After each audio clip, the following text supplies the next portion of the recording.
we actually going to do to actually deliver to that person? So there's some stages that we need to go through. So what is a typical customer journey? So most people think, oh, I've got a business, I've got some stuff and I need to sell it, product or service. I just need to go and tell everyone about it. And then they're going to go and start getting onto social media, and then they're going to start creating some content. And they get bored doing that after about 3 days, and they decide they're not going to do that. But they're going to be panicking like this little headless chicken, running around to try and generate more business. And eventually they figure out, their offer. So there's a little sequence there. But actually, it's the other way around. So I'm going to show you that. So bearing in mind, they're going to go and start telling the world. What did they do? 7 billion people on the planet plus. They do this. Oh my God, all these people, I need to go out and get them, I'm going to go and get some business from these people. They've not figured out the avatar, but you lot have. And they're just going to randomly scattergun approach, try and attract something that is actually going to be, their ideal person. They're going to try and find them in a rather random way. But actually, it's the sequence that really does matter when you are trying to find your ideal clients and your customers, leads in general. You cannot just expect somebody that you're going to meet them once at a networking event or a presentation like today, and they're going to become a client. It just doesn't happen that way. Just like dating, you cannot get to a marriage straight from the first meeting. None of us should be marrying today. Yeah. We should be relationship building, trust building, getting to know each other, because that's actually the journey that we're trying to create. And I hear a lot of people who think that, for example, going to networking events, I'm going to go sell myself and that's it. It's all just going to happen. And we've all been in that room. And what do we all do? Step away. Because that's the last thing we want to say, oh my God, you're so full on. Bit like the dating. Anybody who's so full on, you just step away. So that sequence really, really matters. And I'm going to turn on its head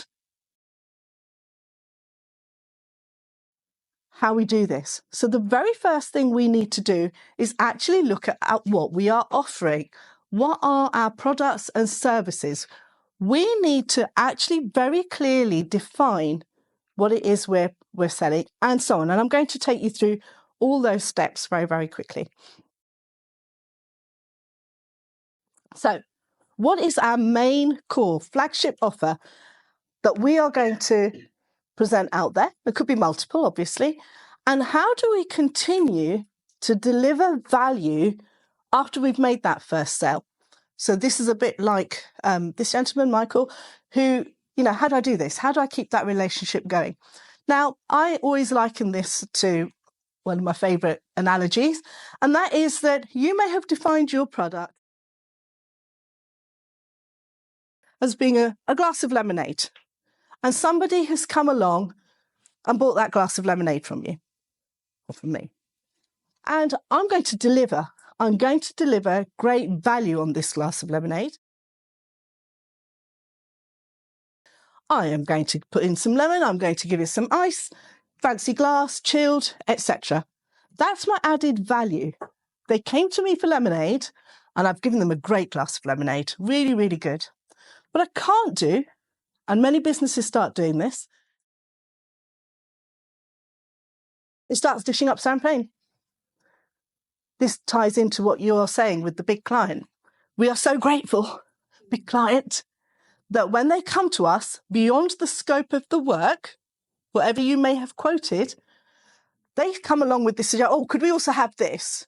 And you're like, yeah, sure, I can do that. And they think, that's chargeable. But I've gone and said yes, but they didn't ask for it for free. We've just assumed it's for free. And now we go and deliver the champagne. And we don't charge for the champagne. And we can't afford to do that. So be very clear on your offer. And when it comes to, especially creative industries, really hard to stick to scope. Because the more creep you have on your job, it's costing you, your bottom line in your business.